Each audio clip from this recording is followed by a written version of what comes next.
Peace and blessings, family. Thank you so much for tuning in, whether you are in the Zoom tonight or whether you are watching in the future on many other platforms that we up on. As you know by now, my name is Devin. I am founder of the Black Wealth Blueprint, and I am also your host of these Wealth Garden webinars. And tonight we got a special one for you. I'm really excited about this. I've had a chance to meet this brother and really have some deep conversations with him over the last couple of weeks. And every time he speaks, man, I'm taking notes because note takers are money makers, you know. But also just from a spiritual aspect, from a mental and intellectual aspect, as well as from a financial perspective, this brother just brings a strong presence. So I had to have him on the Wealth Garden webinars. I had to be able to bring that energy to you guys. I would like to introduce Mbwebe Ishangi, who is a financial therapist, a financial strategist, and a six-time author. Oh man, I'm slacking because I said I was gonna have your book and be able to hold it up in the camera. Y'all, don't kill me, but I do have this man's book, and I am actively in the middle of reading it right now. There we go. There we go. There we go. You gotta be on, I be got on bam. point. A pot to piss in. Man, this book here is just breaking down so much. I don't want to steal his thunder, so I'm a allow him to do his thing. But this brother has an incredible story, and I'm just really excited for him to share that with you guys. So I'm gonna do less talking, and I'm gonna pass the mic to you, brother. Go ahead and introduce yourself to the people. Yeah, man. Madase, give thanks for the invitation and just our link, man. Is just again, it's the way we've linked. It's just it's like two pieces of the puzzle that just found each other. You know what I mean? It's That's a a fact. complete mesh. You know what I mean? So loving that, man. That synchronicity. Love that you've extended that opportunity for me to speak to your people and like because we all the same people. We trying to reach the same folk, and that's a beautiful thing too. Us being in the same space, not seeing each other as combative, but seeing ourselves as like tentacles to the bigger picture, like you the left arm or the right arm or whichever, and we throwing jabs and rights and crosses. So I appreciate the connection with you, the opportunity to share some thoughts about why I feel we need financial therapy. And yeah, let's roll. Let's roll. Man, so I don't want to steal your thunder. I know you got different places that you want to take it, but that title, financial therapy, that phrase, those two words put together, anytime I see those on paper, my eyes gravitate to that. Anytime I hear it, my ears light up because first of all, we all need that. I am y'all know I'm transparent with my story. I need that and continue to work through that. But what is financial therapy? I mean, in summation, like although it's self-explanatory, it's layered. You know what I mean? Like on the real, it's like you said, like we all need it. Like for instance, when I bring up the quote from Harriet Tubman where she said that she would have freed hundreds of more slaves if they knew that they were enslaved, and we don't know that we're in this monetary bondage of not being able to build wealth. We're just thinking this is what adulthood is about. Some make it, some don't. It's never easy. You got to work twice as hard. We just have this analogy from what's been passed down to us that adulting is hard, and you work hard, and you'll eventually, hopefully, that's the gamble that you'll have something when you want to retire. But meanwhile, you're giving away your best years trying to figure this thing out, never really having a conversation about what money does or what you can do with it to empower you. It's more so we've been using money to sustain ourselves as far as the month by month basis. So to me, the therapy is when you start to realize that one is systemically designed. Mm. It's something that we've inherited that's been indoctrinated and been passed down each generation. We haven't had a generation of wealth builders since prior to colonization. And so when we don't see ourselves as that way, we feel like, well, we'll never get there. Or, somebody might hit the number, they might hit the lottery, but it won't go past their generation. Maybe the next one, but their great grandkids aren't going to benefit from it because we don't have those stories or those examples. So the Mm. therapy is realizing that, we're part of a systemic design, and that when you understand that, you begin to no longer see yourself as a victim. Now you see this as, okay, well, who are the culprits? Because if it's a design, that means someone made it this way. And why did they make it this way? And how is it so effective? And then you reverse engineer it. All right, so that's how we can see how we can dismantle this. The best way to do it is to figure out the one thing that we are fighting for every damn day, and that's the dollar. So let's figure out what money is, how it actually works, how it's benefited others, and why it hasn't us, and then what we can do to learn from those that it has benefited, to then use it and add it to our repertoire, to our recipe, or to our, like I like to call, black print. Mm, that's Yeah. it. That's it. What does that look like? Right? Somebody comes to you, brother, I'm seeking financial therapy, right? Like what is that process like with you?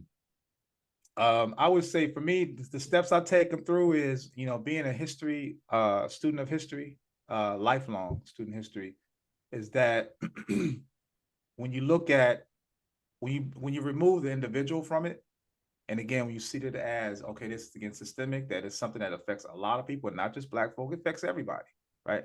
When you see that, then you can start to now use history as a stepping stone, okay? Because it's one thing for someone to show you how to get rid of a couple of bad debts inquiries, or boost your score up 100 points. It's one thing to do that, but it's another thing to make sure that you don't have that repeat, because if you have poor money practices, you might come into some money, and until you spend that first dollar, you will be like, okay, I'm not gonna spend. But as soon as you start spending it, you're gonna spend it all, because there's no plan.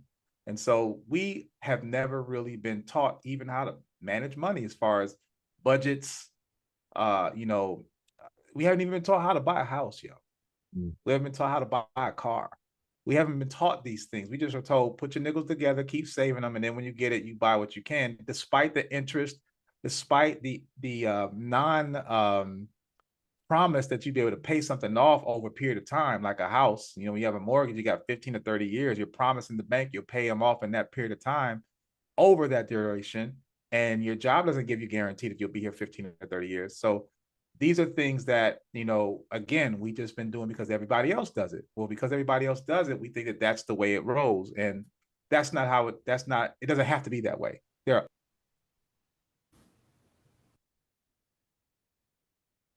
Uh-oh, uh-oh. You dropped out on mute. Hold on just a Okay. moment. There we Yep, go. There we go. okay. Yeah, Got I it. don't know where I left off with, but the bottom line is, if you learn how to do these things, then it gives you a chance to implement what you've learned. If we've been doing the same thing over and over again, we're gonna keep getting the same results. So we know we're gonna get what we've been doing. So now let's think about what else can we do. And in order to do that, we got to get out of our comfort zone, get out of the ways we've been thinking, whatever our parents have taught us, whatever our, friends and relatives have taught us about how to manage money, and start looking at what the quote unquote experts do. Let's see what they do and what they've done. And can we implement some of those things, if not the exact thing, and get the same kind of outcome? Well, brother, I know you got some things that you definitely want to share with the people tonight. And man, it's so many questions I want to ask you, man. But I anything on your agenda, I want to first give you the floor, man. And if you had some material that you wanted to take the people through, or just anything like that, and I'll drop my questions in and out from there, man. Because we do this, we gonna. Right. Right. No doubt. Yeah, I Yeah, definitely got a presentation. If you can give me sharing capability, absolutely, absolutely. Let I'll me go pull ahead up and do that. PowerPoint. Boom, you all set. That's what's up. Okay, let's see. All right, pull this up. Bong, bong. Okay,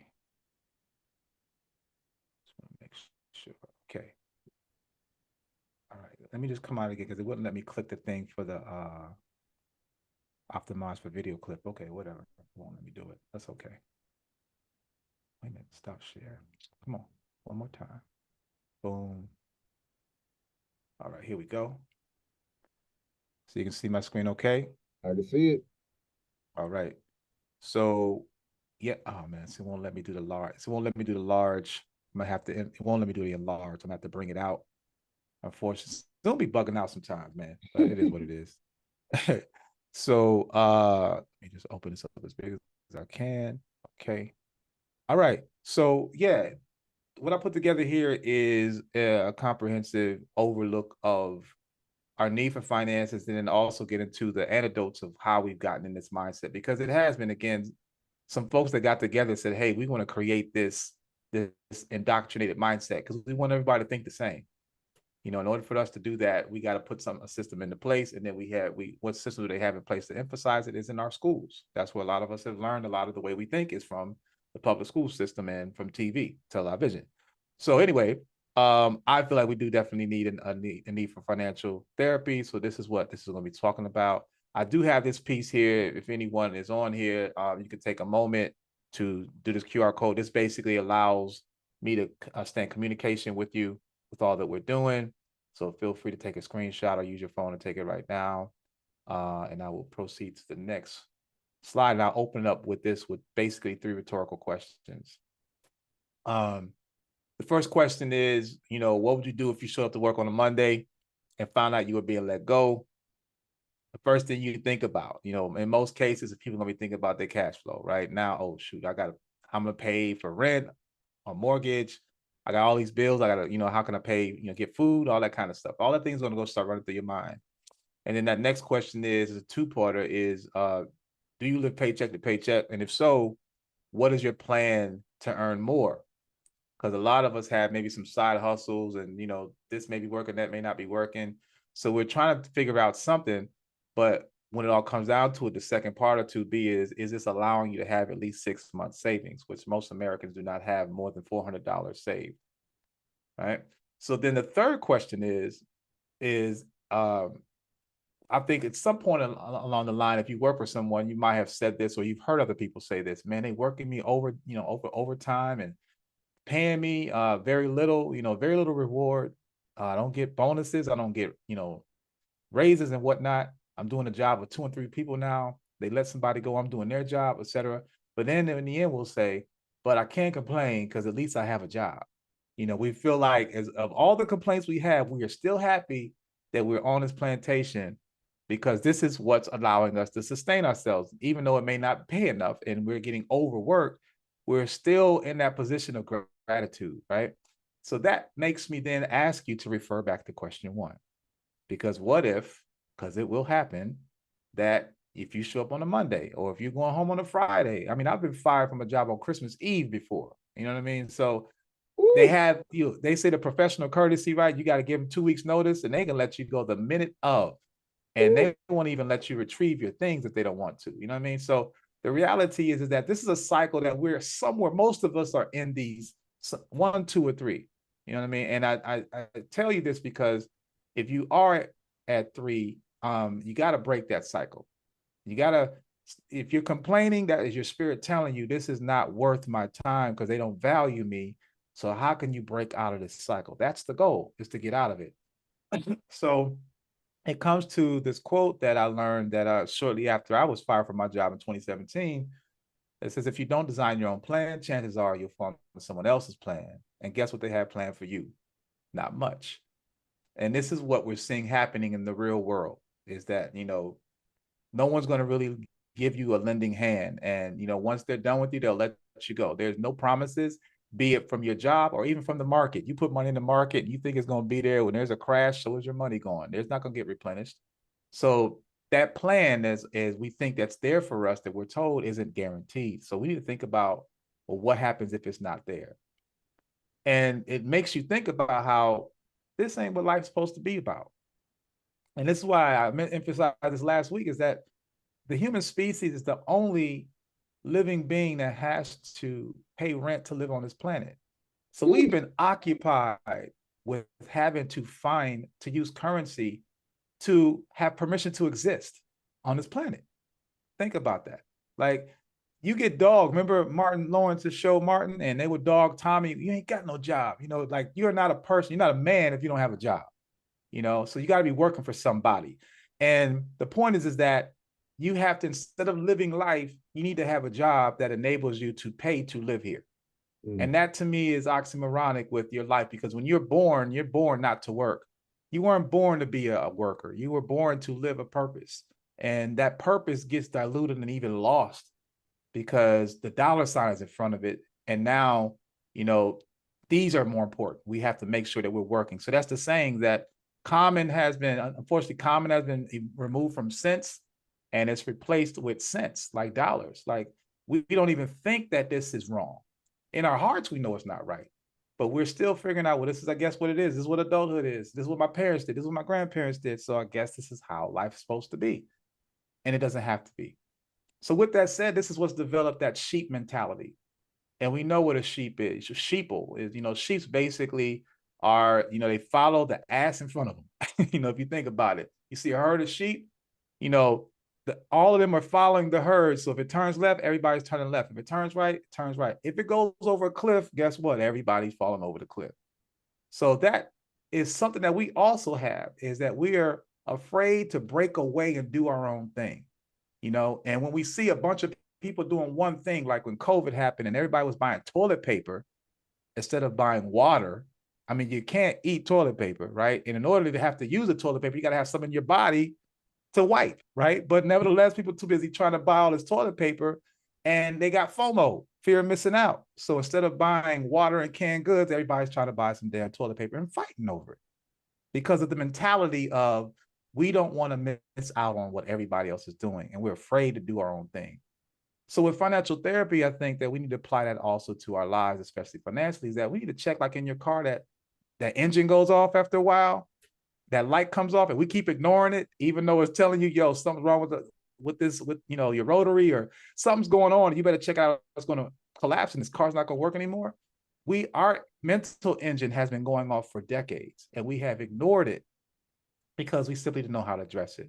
So this is where I feel that therapy is going to help that. So when I look at the prime motivator of all of this, is stress. The U.S. Department of Justice said the number one killer in life is stress. And me being a lover of acronyms, I know that stress I broke it down into someone trying to repair every situation solo.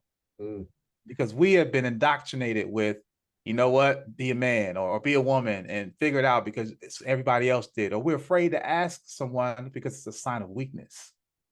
You know what I mean? And have no clue how to come with a solution, but we're just going to continue banging our head against the wall thinking that's going to knock it down, right? That stress builds anxiety, and it creates a type of chemical reaction in your body.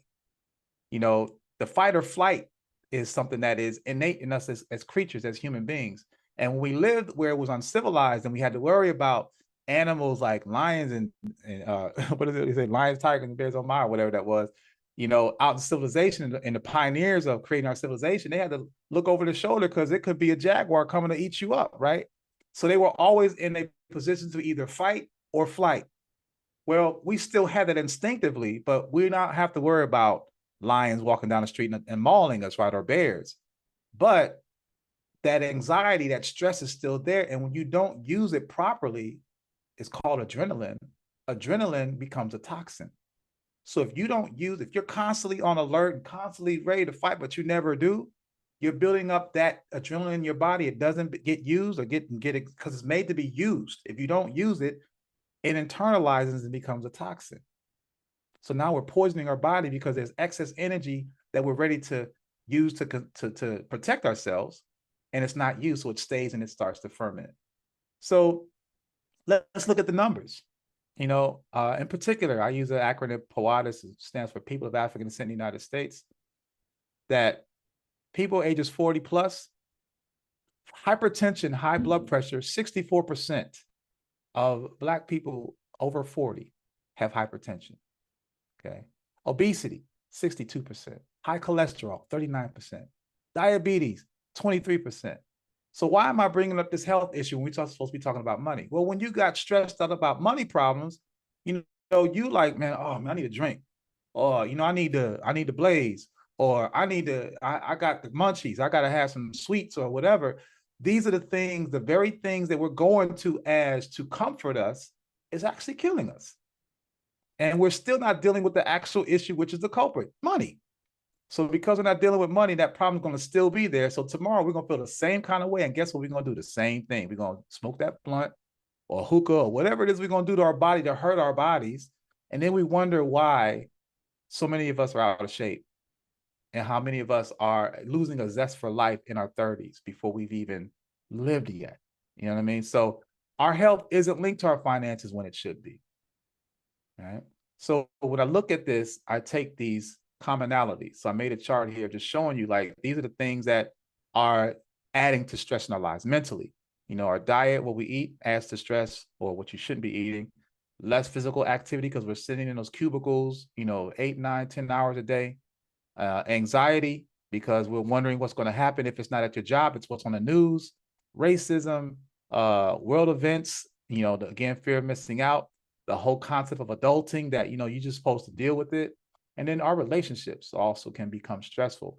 Well, when we couple that with finances, I can throw in the fact that, okay, there's stresses from your education and degrees because you got your certifications, but you still owe all these loans, right? Or the certifications aren't really showing what they're supposed to be. I got them, but I can't get a job in the space. Or my stability, I just found out they laid off 1,000 workers. I hope I make the cut tomorrow when we have our meeting.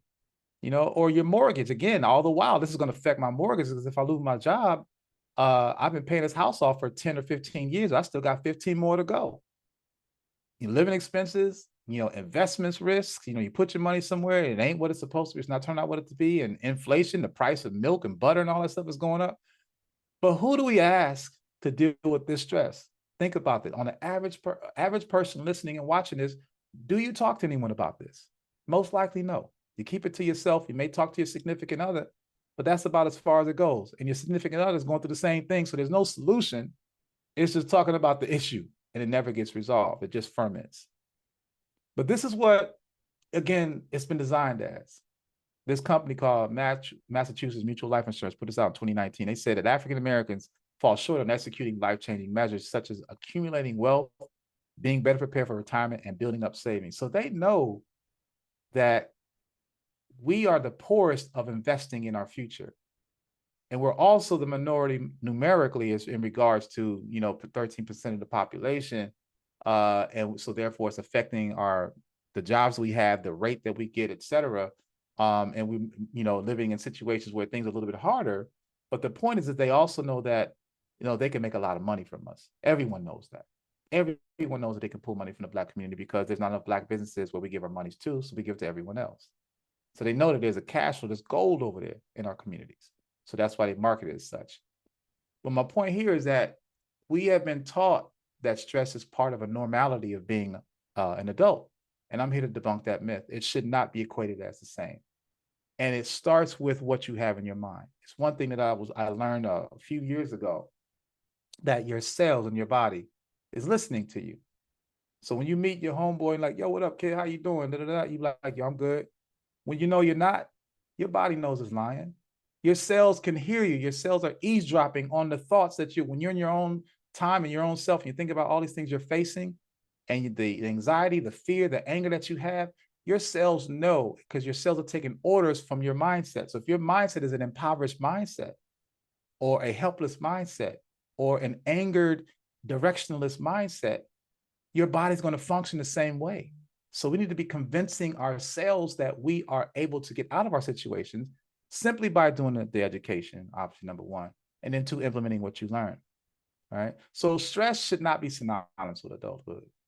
We have enough triggers, from racism, economic disparity, housing rights, judicial police brutality, inflation, again, the health with hypertension, which leads to early transition.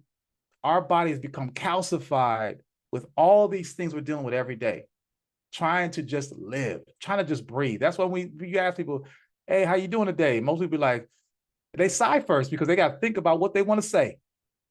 Very few people say wonderful and really mean it. If they say wonderful, I'm like, thank you for telling me that because you probably don't want to tell me the truth and I probably don't want to hear it because I'm going through mine too on the real, right?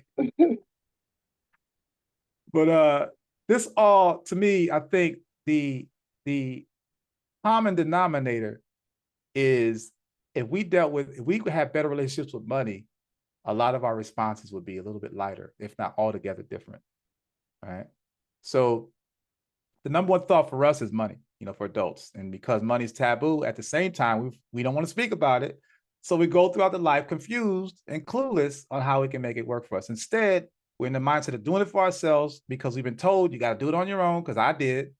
And like morbid obese patients who want to lose weight, we're addicted to spending monies we don't have. So when we get money, we're like, you know what, man, I've been working so hard. I'm gonna go ahead and get these J's. I'm gonna go ahead and buy this bag. I'm gonna go ahead and do this trip to Cancun because I ain't living, right? And I'll deal with the bills when I get back, right? But these are all stress triggers that leads to depression, anxiety, anger, fear, and helplessness. And this also can be reflected in your relationships with people, and also with yourself, right? So this is leading to these traumas, man, is that it gets led down. We pass it on, to our loved ones because we're told, you're supposed to keep up with the Joneses. You're supposed to look like you got something. You can't be driving in a hoopty. You can't be having no dingy white Air Force Ones. You got to be looking like you got something, right? At the risk of being impoverished or even homeless or being stuck on government assistance. And what this all creates, this mindset of keeping up the Joneses, actually creates compounded interest in debt, from you buying things you can't afford, don't need. And then also, if you did try to go and get educated, you still got to pay those things off because they're due 6 months after you graduate. And whether you graduate or not, the loans are due. Okay. So this is something that's been, again, habitually, this is what we've been handed down over and over again. And then with these other triggers, with, the politics that's happening, Wall Street or gas and food prices or pandemics every day is something negative going on in the world. You can't even turn on the news and get any good news. Is that you figure my only hope is to go and get me some lottery tickets and hope that I can, win it big, right? And in actuality, we're not. But I asked the question because I'm a conspiracy theorist. I'm a conspiracy theorist on conspiracies. And I actually wonder, are these things as really bad as they say it is? Are these triggers really real? Because to think about it, are the things as bad as they say they are? Is there really food shortage? Is there catastrophic or climate change? I mean, there is change, but I mean, is it as drastic as they say it is? Well, when you think about media and where we get a lot of our information from, they're from the same houses. They're all saying the same things. And I got an example of a clip right here that shows you how all of these newscasters are saying the same story. So check this clip out real quick. Our greatest responsibility is to serve our Treasure Valley communities, the El Paso, Las Cruces communities, Eastern Iowa communities, Mid-Michigan communities. We are extremely proud of the quality, balanced journalism that CBS 4 News produces. But we are concerned about trouble and irresponsible, one-sided news stories plaguing our country. The sharing of biased and false news has become all too common on social media. More alarming, some media outlets publish these same fake stories without checking facts first. The sharing of biased and false news has become all too common on social media. More alarming, some media outlets publish these stories simply aren't true without checking facts first. Unfortunately, some members of the media use their platforms to push their own personal bias and agenda to control exactly what people think. And this is extremely dangerous to our democracy. So you heard it. They're all flipping the same script, no matter where they live, saying the same news, minus the city that they're reporting from. So we think about who owns media. It's owned by 5 companies, and they pretty much put out here, this is what we want to, this is what the mindset we're putting out here. This is what we want everybody to think. And so we buy into it. We buy into the fact that there's, and I'm not saying that these things aren't true, like as far as another pandemic or all these things, but we get so caught up into all of these issues that are coming that we can't even sit down and breathe and relax. You know what I'm saying? And if you were to shut off the news and turn on once every 6 months, you'll see that there'll be a new set of chaos happening every 6 months, and the last one just went away. It just simply vanished, and now there's a whole new set, and it's consistently that way because they want to keep us in the mindset of being in fear. And when you're in fear, you're not being progressive, you're being reactive. You're waiting for something to happen. And when you're waiting, you're not moving.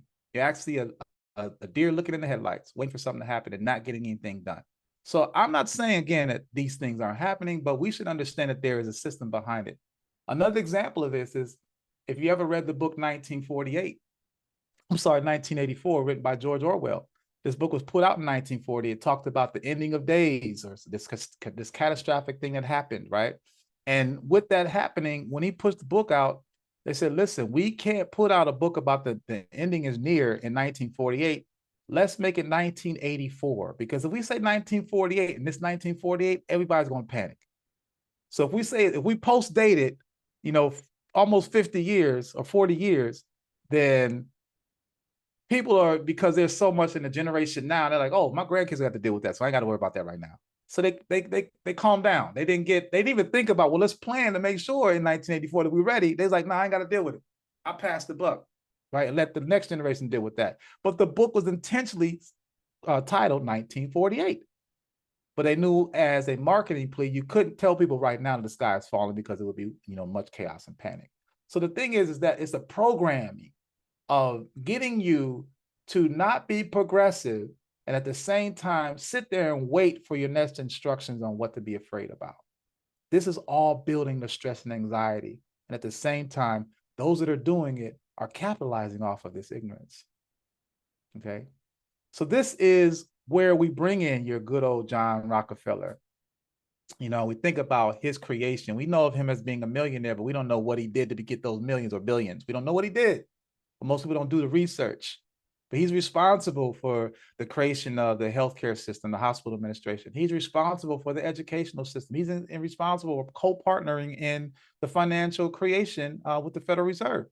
So we learned that he had said in the creation of the educational system, I have a thorough video that shows about how they went to Prussia to learn how they taught their students to be docile. And he said, I want to implement that into our school systems, because before the educational public school system was put in place, you were homeschooled. You learned everything at home. You learned how to cook, clean, grow food. Those are basic necessities. You learned the trade and the skill. You didn't really have to deal with no calculus. You were dealing with real life issues, right? Well, Rockefeller said, hey, we need to make sure that we can get control over their kids so we can indoctrinate them, because he wanted to have a nation of workers, not thinkers. He is quoted as saying that. He doesn't want people to be able to think. He doesn't want people to be able to want to do whatever they want to do. We want to compartmentalize their mentality to be what we want them to be, and we want them to be worker bees. So when they're worker bees, they will not try to do anything else other than what you instruct them to do. And we are the product of that. Some 4 to 5 generations later, we are the product of that. And we don't even realize that we've been ripped of our ability to really figure out what our purpose for living is. Think about that. When you were a kid, you had all these things you wanted to do. And we have not thought about those things ever since. Why? Because money got in the way. If you can't make money in it, then you ain't gonna be able to do it. So that's where it comes to me and thinking about is, well, okay, what are we doing with our time? Because our time has been distracted into and molded into thinking a certain kind of way. Well, when you work a 9 to 5, or even these days a 9 to 7 or 8, is that when you get home, you're tired. You earned your coins for the day, so you don't want to do anything else. For the next 6 hours, you are going to sit there and chill. You're going to binge. You're going to get on TikTok. You're going to, do whatever, like just relax because you work for the day. Well, those hours add up of you doing nothing after work. So if you're averaging a waste of 6 hours a day, then that's 42 hours a week. That's 168 hours a month, and that's over 2,000 hours for the year. Well, they have that question of, well, how many hours did it take to be a master of something? And it's 10,000 hours. So based on these metrics, in 5 years, you are a master of wasting time. Because when you come home, you don't do anything. You get up tomorrow to go do, because you know you got to get up and work tomorrow. So that's the only thing you dedicate your time towards is working your job, but your job's not guaranteed. So after 5 years, you are a master of wasting time. And a lot of us have been doing this for more than 5 years, 10, 20, 30 years. So we are masters. We are triple masters, PhD, doctorate levels of mastery, because we have been wasting time for decades. But the rich, on the other hand, have this saying that this is a 5 hour you're supposed to implement. If you're not spending 5 hours a week learning, you're being irresponsible. So imagine what 5 hours looks like. Well, 5 hours a week is basically 42.8 minutes a day. So out of those 6 hours, if you took out 45 minutes of those 6 hours, so you can spend the rest of the 5 hours and 15 minutes doing whatever you were doing. But if you took 45 minutes to learn about something like finances, then you would be a master of that in no time. And therefore, you wouldn't be wasting time. You'll be putting yourself in a position to make money work for you. Or anything, whatever it is you want to put five hours to. If you want to be a chef, put 5 hours a week into that, and you will soon be a master of that. But we have to realize that our best hours and efforts were given to someone that does not care about us. We're there to do a job. And when they want to get rid of us, they will do that. And then what are you going to do after that? You got to find another plantation owner. to hire you to make you work for hours for money. Okay, but there will become a time when you'll be too old to work, and then what are you going to do? So this is when you start to learn this is systemically designed for us not to prosper. So when I look at it from that, now we're starting to reverse engineer it. We see that this is not only on me, it's not my fault I don't know these things. There's a whole bunch of people going through the same, it's hundreds of millions of other people under the same mindset, because we've all been part of that same thing. So this brings me to the need of financial therapy, because we do know about financial planning as far as you hiring someone to do that. And yes, they can manage your finances and tell you where to put your monies and help you with retirement. But in the end, you got to look at what is a financial planner. In the end, they're a salesman. They're trying to sell you goods to make money off of your dollars that you give them. When you give them money, they take that money and invest it so they can make money for themselves. They don't share the profit with you. So they're not fully vested in your well-being. And they receive percentage dividends from your investments that you pay them. But as a financial therapist, I can basically derail your total dependence on the financial planner and show you how you can learn how to use money for yourself by first understanding the relationship with it, its creation, and how the plan was for us to be a slave to it. And now we can use it as a tool or weapon. And with that, exposing the systemic connection, which would then also allow you to even become your own financial planner. I won't even need this guy. I can plan it myself, and it ain't that hard. It's not rocket science, right? So we're stressed with these thoughts of, do I have enough? I hope they don't raise my rent, or the anxiety of, okay, I got 20 more years on paying off this house. And I just heard that, they laying people off this Christmas. So, we're constantly in this FOMO and this anxiety type of mentality because our jobs, they're changing. We're seeing hundreds of thousands of people being laid off for these Fortune 500 companies because they've been outsourcing and automation, which we'll talk about in a second. But the point is that the job that we have is not secure, but those bills are going to continue to come. So if we do not start realizing how can we sustain ourselves even in hard times, you could be in your 29th year, 11th month, 30th day of your 30-year mortgage. And if you're 90 days past your last payment, you can lose the entire house. You never own your house until the house is paid off in full. So you could be sitting there being consistent. They do not care. If you are 90 days, they will foreclose and take everything you got and you are out on the street. So we have to understand that. So with that, again, to me, it brings into the context of our relationship is rooted in fear. We go to work because we're afraid of losing what we have. I don't want to lose the car. I don't want to lose the house. I want to be able to feed my babies. We have these things. We're doing it because as a reaction, not a proactive measure. We're doing it so we can maintain, and it's hard to do, right? So fear to me acronymically means funds exhausted awards restrictions. And we are notorious for that, where we don't have the funds. Opportunities come. We are professional window shoppers. Our opportunity comes to, this opportunity, all you need to put down, we got some land we can get in Belize. And all we need to get is $5,000 a family. Oh man, that's a dope idea, but I don't have it right now. So let me know if you come back, when you run that back, let me know, I got you. And then we won't even prepare for that as well, because we don't know how to put away money, right? But with financial therapy, my goal is to teach you how to look deeply on how we feel, communicate, and behave with money, and how we've been taught to behave with it differently, and switch it so that now we can use it as a form of a weapon or a tool to obtain the wealth, so that we can change the acronymic definition of fear to now finances explain age resilience. So when you understand money, then it'll aid in your ability to be able to attain the things that you are looking to create, not only for you, but your intergenerational bloodline. All right. So money is a tool. It can be, it should be, but we're not taught that. We're taught to just, when you get paid, spend it. And a large part of our lives is spent on trying to attain it, working for it, and then we get rid of it as soon as we get it. It's like a hot potato. And we never forget that, or never even envision it being a tool to get us what we want, because we've never seen those examples. Briefly, just the background of my story and how I came to this mindset, because I'm an everyday person. I didn't go to school to learn this stuff. I worked for the National Basketball Association for 12 years. And 2013, March 13, 2017, I was fired from my job simply because of what I put on social media, which is about, you know, African history and stuff of that nature. And it was on my own time. It wasn't even on their own dime. It was when I was off working, I was doing it. And they got wind of it and they fired me on the spot. Didn't even let me go back and retrieve my things. They had to have my manager go get my stuff.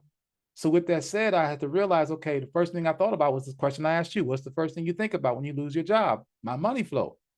And fortunately, I was thinking about, I had some money in my 401k, so I was going to just pull out a little bit to buy me some time to think about my next move, because I didn't want to go find a new corporate plantation I just got fired from. I just got my freedom papers.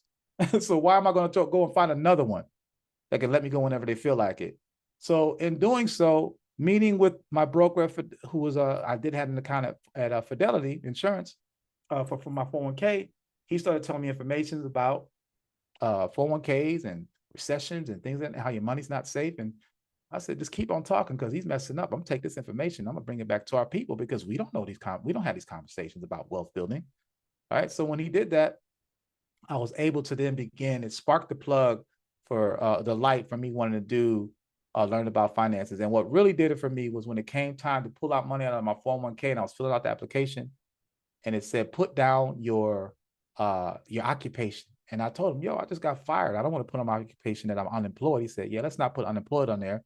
Put on there that you live off your savings and investments. And when he said that, it just, I mean, so many layers of veil were released that I saw clearly now that this is how rich people live. They live, that is their occupation. They make the money work for them. They live off their savings and investments. And I said, oh man, I need to study finances. And that put me on a journey of creating the Crypto Wealth Financial Sustainability Movement and write my 6th book, A Pot to Piss in Intergenerational Wealth Planning for Black people. But I say this to say, what happened to me, if it hasn't already happened to you, it will.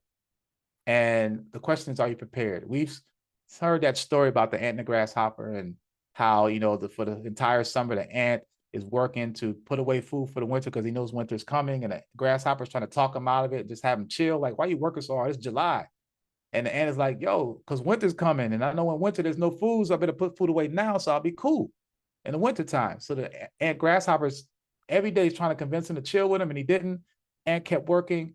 By the time winter came, the grasshopper had nothing put away because he, again, sat on his ass the entire time. And the way all childhood stories end in a positive way, the grasshopper was able to knock on the ant's door, and the ant let him shack up with him for the winter, eating off the food that he labored and put away the entire summer, right? The real world don't work that way. There's no ant that you can knock on their door, they're gonna just let you shack up, especially if you're able-bodied. Okay, if you got your arms and legs and your senses and you ain't do nothing, most cases that person gonna look at you sideways like, ah, kick rocks, right? So the reality is, it's just a season as in the, you know, summer, winter, spring, and fall. It's a season in your life. Winter is an example of our lives when we are elders. See, right now, we may be young enough to go and salvage food for later, meaning your retirement, that winter. But once winter comes and you're old, or considered an elder rather, they have a thing called corporate ageism. You're too old to work. There's but so many Walmart greeters, right, that are elders. So there's not too many jobs available for people that are senior citizens, but your bills are still due every 30 days. Your bills are going to be due every 30 days until you die.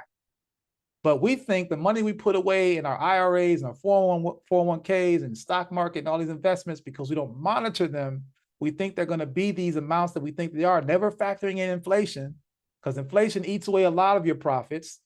And then another point is that when you do want to cash out on an investment, you're going to get taxed. They're going to take away 40% of it. So you don't even know, the price of milk may be $5 today, but if you're retiring in 20 years, that same $5 is going to probably buy you a cup of milk, because milk is going to be $20 at that time. So we are not planning the future correctly because we've never been educated on it. So that's why a lot of us are in probate when an elder transitions, and after probate court, you thought you were getting several stacks and you only got a couple $100 because probate ate all that up. All right. But the bottom line here is that no employer is obligated to pay you for life. One day you will be laid off, fired, or if lucky, retire. And this is when the income ends. And poverty is something that's been etymologically assigned to us since since before emancipation. In 1863, we owned 0.5% of the nation's wealth because, we were enslaved. We couldn't even own the ground we stood on. But in 2023, we have only gained 0.5% of the nation's wealth. And yeah, we have a $1.6 trillion purchasing power, but most of the stuff that we're buying and wearing aren't produced by us. So all that wealth is being transferred to someone else. They have a thing called leakage, where the dollar bill stays in Black communities only 6 hours, where in other communities as many as 30 days. Because we are 99% consumer, 1% producer. So we may have a few millionaires, but we're buying things that we didn't produce, so we don't really have any wealth. And we're thinking that we're being disadvantaged now. Imagine when you have no purchasing power at the hands of AI, when we are no longer able to work. And I'll talk about that in 1 second. Brother, I got some things here, so you can interject if you want. But this is, if you want me to keep rolling, that's what I'll do, because I love this stuff and I want everybody to get it. But if you want to inject, just let me know. Bro, right? I just want to say, man, I'm so inspired right now. Wow. I'm kind of at a loss for words, man, because so many of us are in this situation. So many of us get lulled to sleep in one way or another. So this is just an amazing, amazing wake-up call. If your brain is not spinning right now around what you need to learn, what you need to put in place, that side hustle you've been playing around with, that conversation that you had with your cousin where they had that business opportunity, that piece of land that you ride by every day on the way home, the education you've been sleeping on that you need to, the course that you bought that's still sitting on your laptop. If your brain is not spinning right now about how to establish another stream of income or who you can partner with, shame on you. Because a job is a false sense of security, no matter how much it is paying. No matter. And I'm a testament to that, because I work with individuals who have very, very high incomes, $500,000 and up. I've seen. And you would think that they're secure, but their job is not as secure as just as not secure as anybody else. And a lot of the thoughts that you think they're not thinking, or the stresses you think they're not dealing with, they are. So I just say all that to say, this is exactly what is needed. No matter how you feel about it, if you feel a little bit offended right now, that one day it'll happen to you, or that it will. And if you are not prepared, I don't know what to say. You got a plan for us. You got one waiting for us. If you fail to plan, you plan to fail. And that is just the cold hard. I'm also speaking to myself. You know what I mean? So continue, brother. But wow. Yeah, man. Give thanks for that, bro. And that's the reality check, because again, it's real. The real talk we need to have, and I hope it does not. I hope it does upset you. Actually, I hope it upsets you to the point that you want to do something about it, not just be pissed at me, because it ain't me, but understand that, okay, I need to do something about this. You know what I mean? So we about to talk about why right now you need to do something about it, right? This is a good segue. Yeah. This job market, let's talk about the reality of it, that it's demeaningly increasing. Yeah, there's jobs being created, but it's demeaningly increasing. I mean, yeah, it's the type of jobs that they're creating, right? I mean, you're finding that more people are needing second and third jobs as a normality than it has ever been. Because of the rising costs, again, gentrification, companies are hiring people 39.5 hours minus that half hour to give them 40 full time, so they don't have to pay benefits. Companies are purposely doing this. The average American keeps their job. They change their job every 4.2 years. So the tenure that our grandparents and parents may have experienced of being there for 20, 25 years are long gone. So the job you think you got, you might think it's secure. If you're approaching your 4th or 5th year, especially if you're being paid, wealthy, big bucks, they're going to bring someone in there younger, greener, and dumber, and they're going to have you train them, and then they're going to take your position. That's just the way it is, because they're trying to make profit. They're not trying to help you. They're trying to keep profit. And so we can see this, that the average weekly hours for Americans now are 34.5 hours. The average American is working not even a full-time job. The unemployment rate is 60%, okay? And the reason why this number is lowering because of automation. Automation is happening. All these results of all these major corporations laying off people in the tens of thousands, if not hundreds, tech firms in 2021 laid off 160,000 people. In the first quarter of this year, they already surpassed it to 180,000 by March 31st. Okay, Amazon, 18,000, Google, you can see the numbers here. In the tens of thousands, these are people that are showing up to work and then being told this is your last day. Or in some cases, there was one company that called everybody in on a Zoom call and fired them on the Zoom call. They didn't even allow them to show up at the job to get their stuff, all right? So the point is that no employer, again, as I mentioned, is obligated to pay you for the rest of your life. Eventually, you will be laid off, a victim of downsizing, or you'll be fired. And the older you get, the closer you are to losing your job. Understand this. Tenure is not a thing anymore. They're downsizing because they've been outsourcing since the 1960s. Okay? This isn't something new. And every 30 days at the same time is that the living expenses are due, no matter whether you're working or not. That light bill is due. That phone bill is due. That insurance is due. That mortgage and that rent is due. Whether you're working or not, it's due.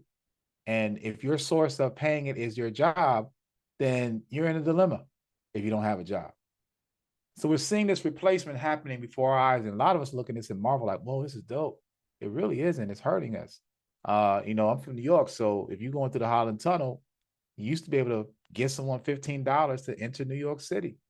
A few years ago, they eliminated that. Now there are no people there taking any cash, and it's all cameras. So either you got the Easy Pass that's in your car and it's connected to an account, and so the lights flash off and they pull it from your account from that, or you receive the bill in the mail. Or we can go to Walmart, or we can go to any of these other places where they have the quick, they call it the quick cash out, or basically you can go in there and instead of staying in a long line and waiting for a cashier to run your goods and put them in the bag, you do it yourself.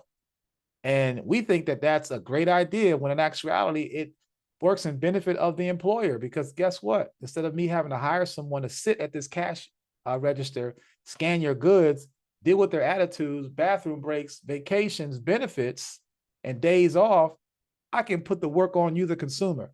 You bag your own groceries. You scan it and we'll and put the work on you. And I'm saving myself tons of money because I don't have to have a person there to do it. Or if you're old enough, you remember going to the banks, and you will go to the banks and you see these windows with all the tellers in there. There's no more tellers anymore. All of those windows that have been boarded up with advertisement and these huge kiosks that allows you to go in there and deposit and withdraw at will. And we think, oh, it's so convenient, when in actuality, at whose expense? Where are these people working now? Some of these people are in spaces that are doing something totally different, had to learn a whole different market. And we're seeing now the new employer is going to be, or an employee is going to be, artificial intelligence. We're seeing automated driving. We're seeing where you can go into certain restaurants like a McDonald's and never even talk to anybody, put your information in a kiosk, and then it comes out, wheeled out in some robotic thing with your name on it, and it puts it in this thing and hands it to you. We're seeing Sam's Club that's having cashierless and cashless stores. So no people, you just go in there, get what you want, walk out, and just scan your phone. Or like I just recently posted that we're starting to see right now in places like Amazon, where you have now the palm reader, where you scan your palm and you pay, you don't even use a card anymore. Like, really? Like, you're that lazy to reach into your wallet and put in your card? You'd rather just put your hand over it? That's the mark of the beast. This is the world we're living in right now. Amazon Go. These are things that are happening in real time. All those movies we saw in the 80s and the 90s are happening right now. Chat GPT taking over. Yeah, there's some advantages of it as a creator, content creator. I see the advantages, but I also see this as, books are being written, songs and movies are being done. Like, everyone's at risk of being able to work or do something that they love to do because automation is taking all that over. And because of our current $1.6 trillion spending power, that's all in jeopardy, because that spending power comes from you working. And if you're not working, you have no spending power. So you think that we have a say in this country? We don't have a say in this country already? Imagine we don't have a spending power. But it all comes down to the fact that we're afraid to talk about money. You know, it has become taboo in our communities to talk about money because no one wants to end up talking about how broke they are. And if you do talk about money, it'll end up in a fight because your cousin Ray still owes you $20 from 6 months ago, and then y'all start scrapping over that, right? We'll have all these cookouts and get-togethers, but in these situations, we never talk about getting together. We never have that conversation about what can we do as a collective? Can we create a susu? Or maybe we want to buy some land as a family, or what can we do financially? No, we just want to sit there and drink and play backgammon and spades all night, right? Because no one, again, they want to evade the big topic of how broke they are. So because financial literacy is not a topic in our communities, instead, the success is based on how much education you have. So we're told, oh man, if you get education, you got it made. Well, let me ask you this rhetorical question. What's the strangest thing you've ever done for money? And we're going to keep it G-rated. Most folks took out a loan to go to school so I could get a job to pay off the loans. Now think about that. Let that marinate for a second.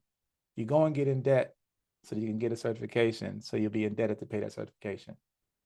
And if you don't have a job, that certification is going to be even costing you even more. So the educational system wasn't designed to free us. It wasn't. And we spend our lives looking for someone to hire us to survive. We get all the certifications in the world, and then we go and ask someone, will you hire me, right? And hoping that they will, when what we're really saying is when you allow someone to feed you, you're allowing them to starve you. They have that old saying of give a man a fish, feed him for a day, teach a man a fish, feed him for a lifetime. Well, this is straight up the whole, we don't get that moniker. In fact, it's even easier if you can give a man a fish and feed him for a day, but don't teach him to fish. Feed yourself. He's a grown man and fish is not that hard. That's what Ron Swanson said. I said, well, that makes so much more sense. It's like, we're still here trying to, thinking that someone's going to take care of us. When in all actuality, if they find another better thing, they're going to drop us like a bad habit. But this is the path of life we've been told. Go get a diploma, then go get that college degree. Then after that, you get the job and the house and the car and the family. Then you're going to get the traditional savings bank account and 401k and stock markets. Then you're going to retire and you'll have the vacations and then you'll live happily ever after. But they never tell us how you're going to pay for it. The educational system purposely doesn't teach us how money works. Outside of what a dime and a quarter and a nickel and a dollar bill looks like, they don't teach you about economics 101. Because if it did, we wouldn't become the worker bees that we are. We know how to make money work for us. And here's the ego check.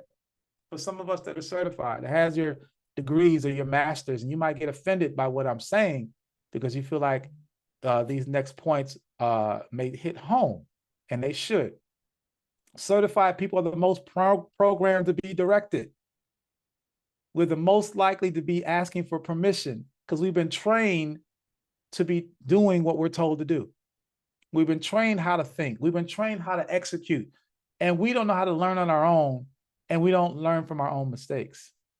So we've been conditioned to follow the plans of someone else above us, a boss. We've been always looking for someone to validate us through hiring us. But in addition to all of that, of all your degrees you may have, unless you had a scholarship, you probably have the most debt. When you go to your high school reunions and you make fun of folks that didn't go to college and you did, ask them how much debt they got compared to yours. And most likely high school student, people that went as high as high school haven't nearly the amount of debt that folks that went to college have. But we're supposed to be the talented 10 that Debbie B. Du Bois talked about. Right? So the educational system, again, is not designed to free us. We go to school in hopes of being able to earn, and we're never taught how to study occupation. We're taught to study occupations instead of studying money. We want to be a doctor. Okay, well, if you want to be a doctor, you're going to have to go to medical school. So after undergrad, you're going to have to go to medical school. Let's say that's another 4 to 6 years. So you're talking about 10 additional years post high school, and you think that's going to be that ain't going to be expensive? And you got to hope that you get hired as a doctor to be able to pay for those expenses. Most people that are having college degrees are not even working in what they got degreed in. So that's all a lie. But the reality of this lie is, or this facade is, that it created wealth for somebody. Student loans. Outstanding loans have quadrupled since 2000. And as I mentioned, most people can't find work in their degree, so they got to go and work wherever they can. It's been estimated that 70% of baristas at Starbucks have bachelors. 70% of their workforce have bachelor's degrees. So did you go to college to go serve coffee? Hell no. But because you needed to work, because you need to pay these bills off and also live, you had to take whatever job was available for you. So that's why we see people posting things like, did you just spend $100,000 to get a $40,000 job? Or did you, I just carved the scariest pumpkin I could think of, student loans. Because these are the things that we've been told, this lie. Go and get your degree, and then you're going to climb the ladder of success, because what we're all chasing is the bag. But if you go this route, what's really going to happen is you're going to come out in debt, more in debt than when you went in. And you're going to have to find a job, because after 6 months of graduation, that loan is due, and you're also still trying to live. And if you're in your younger 20s, you just got out of college, you don't have any bank yet. So you're just you're probably renting an apartment and you're paying rent for a car and whatnot. So you don't have any bucks yet, but you still got to pay for these things and pay for those loans. And all this does is compound your debt. Because some of us will put our loans off for a few years, and all that does is hike up the interest. So we're seeing that students with loan debt have delayed the wealth building dreams of many of our people. We was told to go to school, and it's delayed the wealth of our people. People with Pilates with bachelor's has a median net worth that is only 2/3 of a white person with a high school degree. So no matter what degree you have, if you got more education, you're still only going to earn 2/3 less of a person that's white that has a high school diploma. So we still have to deal with that fact, that it doesn't matter how much how many degrees you have. So let's look at the numbers here. There's 3.5 million high school graduates every year, and roughly 5 million college graduates every year. So that's 8.5 million graduates. The majority of them are trying to find a job. Well, America only produces, on a good year, 2 million, but on an average 1 to 2.3 million jobs a year. So if there's 2 million jobs being created a year, and there's an influx of 8.5 million new people want to look for work every year, it's already slim pickings. Everybody's not going to get a job. And we didn't even factor in those that are already in the workspace that have maybe gotten laid off or fired or need to find a second job, going for those same 2 million jobs. So we already seen that this is not something that is capable of creating sustainable wealth, or just to sustain, not even wealth, but just to be able to sustain yourself, simply because America does not produce enough jobs. So we, on the other hand, have this mentality of inherited struggle as it being beautiful. And I'm tired of us saying the struggle is beautiful. It's no longer beautiful to me. We have this saying of, when they gave us lemons, we made lemonade. And we say that proudly because Black people are good at turning something simple into something grand and can scale it, right? But my issue with that is, why didn't we keep the seeds? See, if you keep the seeds, you don't have to wait for them to give you the lemons in the first place. Because what if they don't want to give you any lemons? Then you ain't getting no lemonade. But if you take that lemonade gave you and you pull out the seed and you plant your own lemon tree, guess what? You can have lemonade whenever you want to. So we have to shift our mindset of what we've been taught. We don't have to be given anything. It's theirs for us to take if we utilize it correctly. But it also that's on how your mindset is. And we've been programmed. Okay, so we don't plan for transition. We don't want to talk about leaving stuff. We don't have living wills or wills itself. And we may have life insurance, but it's tied to your job. So when you lose your job, you're going to lose your life insurance. We don't make proper planning for our bloodlines when our time is up. And because of that also compounds the debt. Because, again, someone passes away and you think you're getting a couple stacks and you're only getting a few hundred because the probate ate up stuff the debts that they had. Or you may have to put up your house for their funeral because they didn't have any insurance. These are situations that we have been habitually going into debt for. And the banks understand this. This is how they make the money from us. But here's the jewel, and I'm getting ready to get this last part. We'll close out here with the jewels and solutions here. These are more anecdotes here of how we are in a situation, is that banks need us more than we need them. 2004, Wells Fargo put this out. Banking is necessary, but banks are not. So they understand that if you knew about how to deal with money, you wouldn't even have a need for us. This is why they will not ever empower you. Your enemy is never going to empower you with how to beat them, because if so, then you would beat them, right? That makes sense. So they use tactics called arbitrage, where they take advantage of information that they use for themselves, and they use it within their nepotistic circles and keep it within themselves, so therefore they can benefit and monopolize. But if we had the same information, guess what? We could do the very same thing that they're doing. So the truth is that Americans owe over $1.56 trillion in student loan debt and counting. That's more than $500 billion more than the US credit card debt. And these debts are spread among banks, 45 million of them. And they're the ones that we go to get these loans from. So they understand that, well, I can get you to owe me over time, I'll make more money. Here's an example of someone that took out a loan and been paying it off for 23 years. They borrowed $26,400. So far, they paid $32,000, but they still owe 45 grand. And how is that so? Because of the interest and because of probably sending in minimal payment, probably had to take a moratorium at some point. But the point is that they understand, if I can get you to owe me over time, then I will be making a boatload off for you in interest. So what do banks do with our money? Because we know we need them. Banks is the most important thing in the world. If the bank shut down, the whole world's going to be chaotic. So the bank only uses money that we give them. They don't borrow, they don't loan, they don't invest their own funds. They play with our money, right?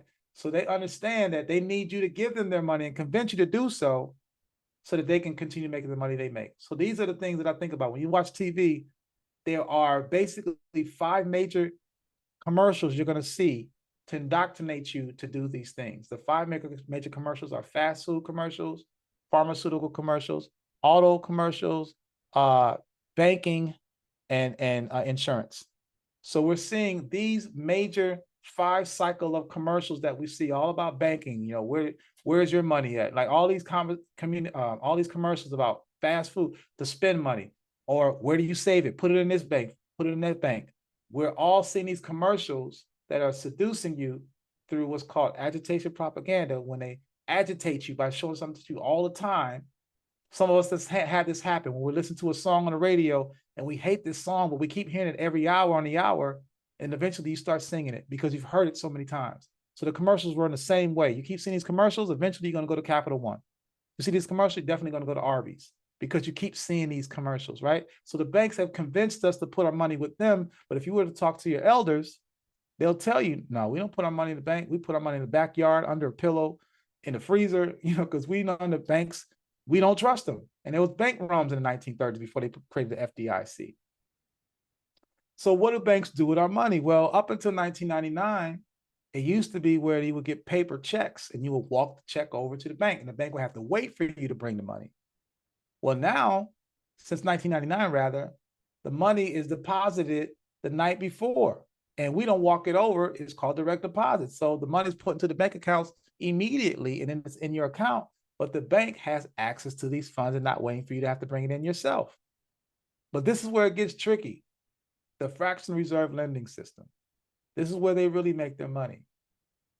Basically, for every deposit, from a penny to tons of, $1 billion, whatever you put in there, whatever amount that's put into your checking or savings account, the bank, by law, is able to 10x that amount. So if you have a paycheck of $1,400 every other week, $1,400, that $1,400 turns into $14,000 for the bank. And the bank only has to keep your $1,400 in reserves so that you can have access to it. But they now have $12,600 of that $14,000 that they can create loans. These loans could be personal, they could be car notes, they could be credit cards, they could be mortgages, it could be personal that you yourself go and get. And that loan was started by you. So this is why I bring up the notion of, what if you went to Vegas to go gambling, and you go to a crew of people, and one of your friends say, hey, I don't have any money, can you give me $100? And you give them $100, they go play the slot machines, and they turn that $100 into $1,000. Now, if that's the case, I would like to know, I would love if that person would give me at least my $100 back, because without my $100, you wouldn't have $1,000. I would feel slighted if they didn't give me that, right? But that's what the banks do. The banks only make money off of what you give them, And then the monies they make from that, they keep to themselves. We get 0% back from that. And it's by law allowed to happen. So this is why their buildings, the headquarters, their bank buildings are so immaculate in structure, because you and I pay for those buildings, not the bank itself. They were from our deposits. And this is how they make money hand over fist. So how do they convince us to do this? Well, we see this in advertisements. We see in the mail, email, snail mail, we'll see something like, hey, you want to earn $500 cash?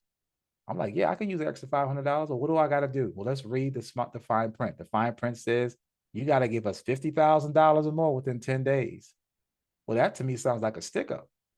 I got to give you $50,000 in 10 days, and then I got to let you hold it for 90 days. On the 91st day, after you've been holding my $50,000, you'll give me $500.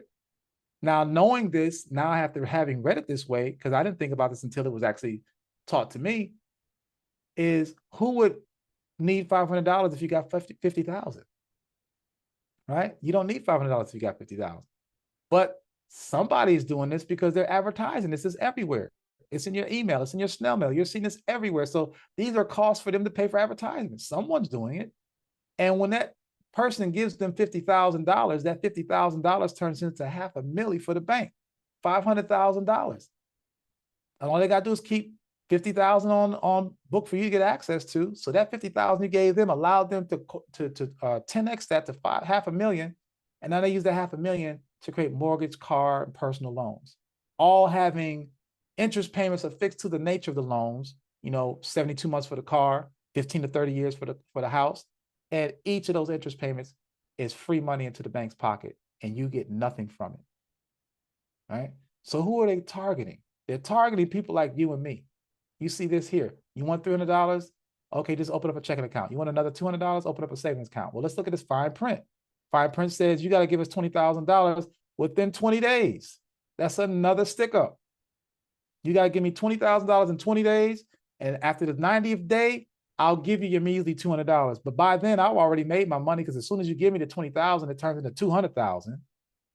That $200,000, I get to keep 180 of it and use that to create other loans that's going to get other people owing me for months to years. This is how they make their money. So we can see why the banks have $2.6 trillion in assets in 2018. This was JP Morgan, how much they had. They have much more now.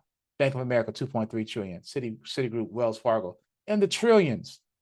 And then when I look at black banks, because I'm like, of course, I'm going to see how black banks are doing. We don't even have 50 black banks. And we only have one that's across the billion threshold. That happened in 2020 with City First and Broadway Federal. All the other ones are in the hundreds of millions of dollars. We're in the hundreds of millions. They're in the trillions. But that doesn't mean that we should all have empathy now and let's bank black, because the black banks are doing the very same thing that the white banks are doing. They take your deposits, they 10x it, and then they give you no profit from the loans that they create from your seeded investment. So why is all this relevant? In closing, if you sign up to be in a rat race, there's no sideline, so you're not a spectator. You're either scoring or getting scored on, and we've been getting blown out for a very, very, very long time. All right, I'm talking about intergenerationally. No matter how much education you have, these institutions will not teach you how to manage money. If they did, they'd be rendered powerless, jeopardizing their bottom line, making money off your ignorance. So how do we win? Because we weren't really born to do this. Normal's getting in clothes and getting dressed in clothes that you buy for work and driving through traffic in a car that you are still paying for.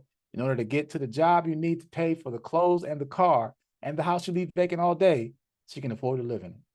This is the rat race psychosis that we have all been party of without even knowing, and thinking this is normal, that this is the life that we're supposed to live. This is what adulthood is. And see how many people they've convinced?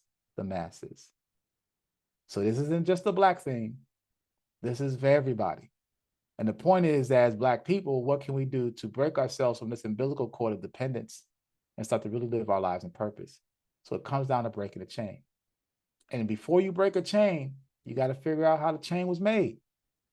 So in my course, I teach folks, my clients, how you can, how the chain was made, who's the culprits behind it, so that once you become financially stable, that you won't fall into the trap again. You can get a 700, 720, 750 credit score, but don't go and blow it and then be back into the 500s again because you didn't manage it properly. How is this thing set up and this mechanism set up to make us think in a certain kind of way? So realizing that since arriving in this country, money has been used as a tool to shackle us mentally, physically, socially, and economically. And to break this, it means that we need to get into the cryptic or hidden ways that it was developed. So this is where I invite you to join this movement. At this point, I'm going to show you just a couple things in closing out, a few more slides here. And these are just some things that I offer for assistance in helping you become what I call crypto woke. And again, it's not about cryptocurrency. The etymology where crypto is hidden. So it's showing you hidden money methodologies that have been used by rich families for over 200 years that we can now use for our benefit. So for me, I'm into this because I want financial security and I want a reliable and sustainable savings plan. I'm not putting it into 401ks. I'm not putting it into Wall Street, and I'm not leaving it in a savings account that gives me 1.8% at most, unless I have $10,000 in there. Right. So I can show you how you can start growing your wealth. My first 6 months after losing my job and attaining knowledge about financial literacy, my first 6 months, I cleared $20,000 in my debt and increased my credit limit, $35,000 in 6 months. I raised my credit score more than 200 points. I lowered my utilization from 80% to 15%. And I positioned myself to participate in opportunities that I never would have thought I could do. I'm owning businesses across the country and international, doing things I never thought I'd be able to do because I got in order about what my finances are and how I can use this to benefit myself in creating wealth for my bloodline 70 years into the future. So it was my obligation to bring this and share this with people like us, because we were never invited to the table to have this conversation about wealth building. So this is why I created the Crypto Woke Financial Sustainability Movement. And the mission is to awaken people of African descent in the United States to cryptic or hidden money-making methods shared by wealthy families for over 200 years, as stated. The first phase will be to get 3,000 families financially literate and onto the path of sustainability. And then phase 2, those same 3,000 families, now we're going to look at what we can do collectively to do some endeavors, not only just domestically, but internationally. What can we do around the world? And we don't have to affect a whole bunch of people. Just get those that want to get down. This is the Harriet Tubman mentality. We don't have to save everybody, but for those that want to get down, let's get down. We can do it. All right. So these are a few things that I'm offering. These are the QR codes if you want. As you see it on your screen, you can go ahead and take a shot of that, of some of the things that I'm offering to get you started. If it interests you, I have financial therapy sessions where you can get me access to me for an hour, where we will talk about your finances, your situations, and map out a plan. An hour is $99. 30 minutes is $50. You simply scan that QR code if it interests you. I have a master course that I teach that is both self-paced and in person. It's basically consists of anywhere between 6 to 9 sessions. And basically we talk about learning how to live off your savings and investments, walking you through it. You'll walk away with an actual plan and be able to timeline yourself and where you would be in a matter of months, if not a few years, and also being part of our family. And I also have an affiliate program. So if you are interested in becoming part of this program, if you bring in folks, you get deductions on your introductory price, as well as other people. If you want to bring in more people, I actually prefer to do families, because when you teach in the family, then everyone's holding each other accountable. Imagine not just one person having a 750 credit score, but everybody has one. And what can we do with those credit scores and credit coffers of 100,000 plus to do something on a bloodline level to raise the bar for generations to come? I also teach the youth. I have generation graduation camps that I have. I have another one happening actually next week that's beginning. And these camps basically are teaching young folks about financial literacy and learning about things that they can implement now. So when they turn 18, they don't have to be thinking about having to work for someone for more than 2 or 3 years if they choose to. And the bottom line is they will own their time. When you own your time, you can go back to living your true purpose of why you were actually brought here to live, why you were born. My 6th book is called, again, Apocalypse and Intergenerational Wealth Planning for Black People, available in paperback, ebook, audiobook, and also PDF. Again, scanning the QR code will take you to that spot to get that book if you want to listen to that or read it. And I also have a slew of self-help manuals, which will, basically specific on certain things that'll help you to learn some things in regards to certain credit hacks or things that you can use to build wealth, all written in a format that's very easily palatable and you can put into play. And those are the 4 things that I'm offering. If you are interested in any of those things, you can go to this website, cryptowokemovement.com, where you will see all these things as well as information, blogs, videos, and stuff to help you, again, to reclaim your mind, learning about what finances can do and using that as a tool instead of, the ways that we've been using it. So with that said, I look forward to getting you all crypto woke. I hope that you consider me as someone that can help you get there. It would be my pleasure in doing so.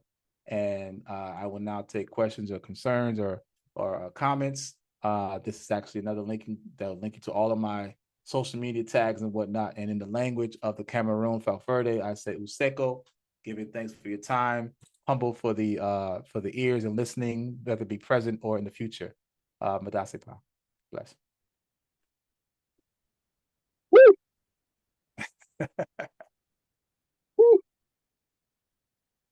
Oh my goodness. Grateful, gratitude, brother. Gratitude. Let me have you minimize the screen or yeah. 1 second here. Yep. Stop the share. Okay, here we go. brother,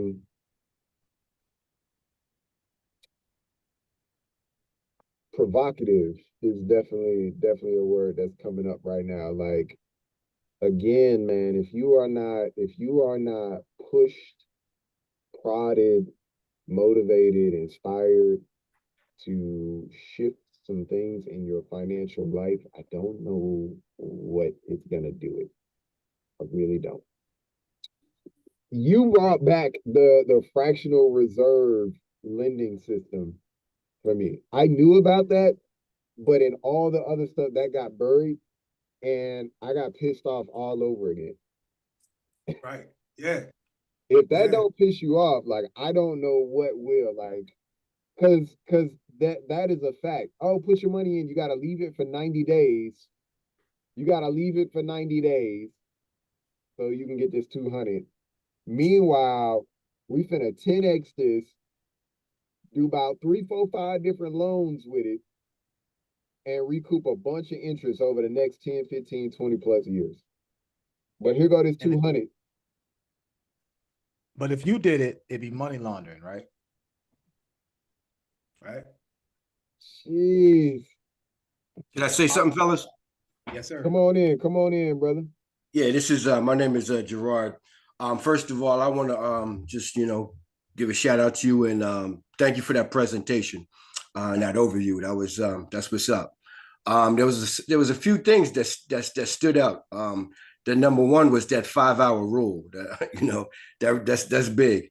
The other one was, again, like I said, it lights went off for you, and that was living off the saving and investments. Mm-hmm. Can you talk about, I picked up a lot of what you were saying, but the one thing that I think flew over my head a little bit was the arbitrage. Can you break that down a little bit?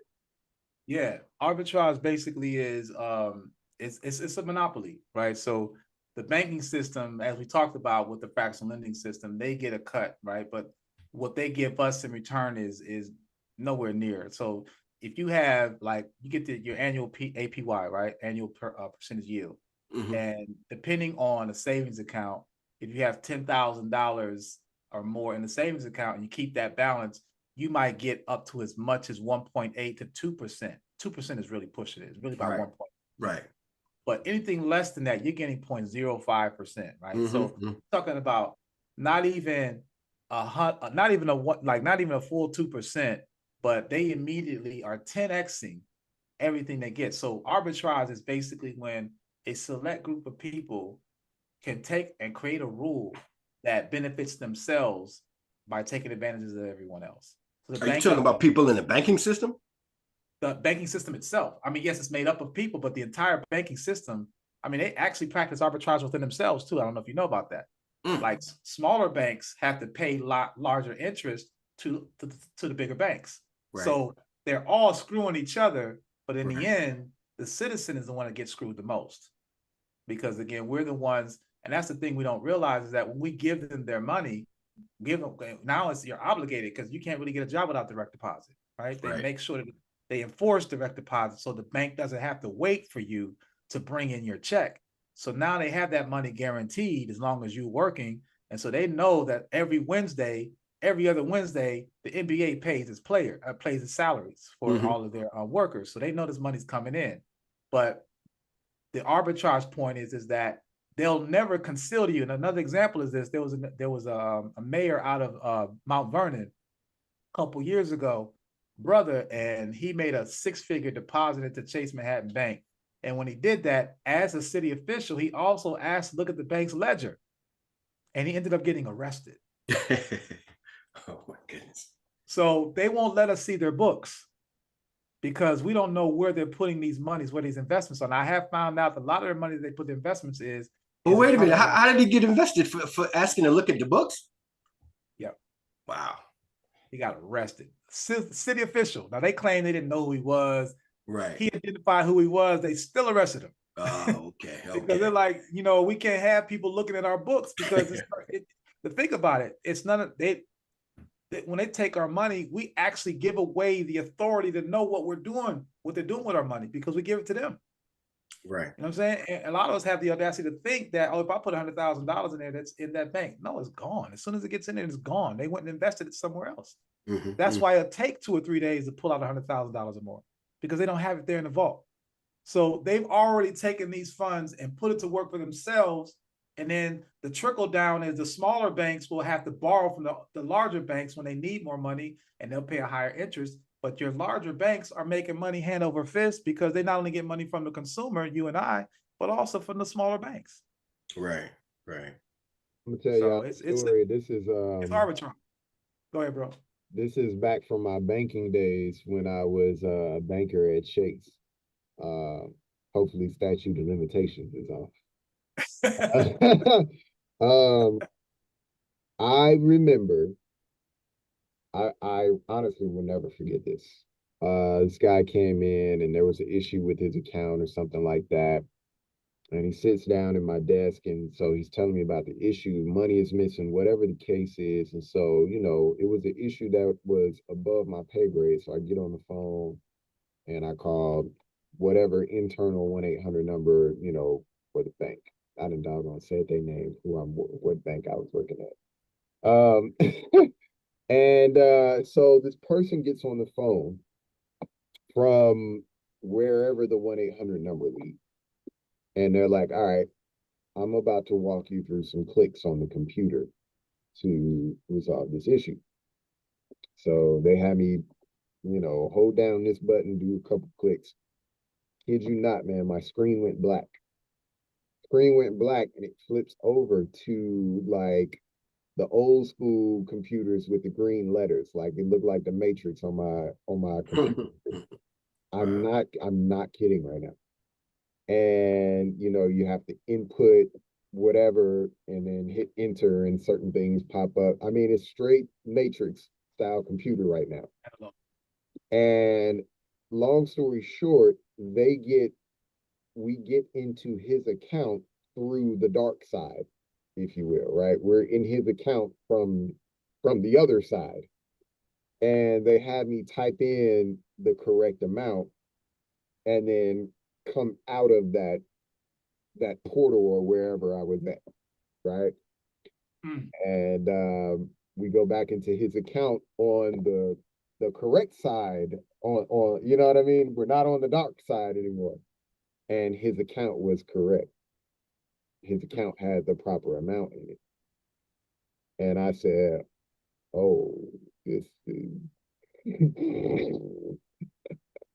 I don't think you were supposed to show me that. Right. Where's the camera when you need it? So and what this is showing us this is not real. This ain't this we are a number in the in the matrix, man, when it comes to these finances, and we are truly a part of their system. So, whether the information that you putting out there, man, the wake up call, brother, like I am very financially literate.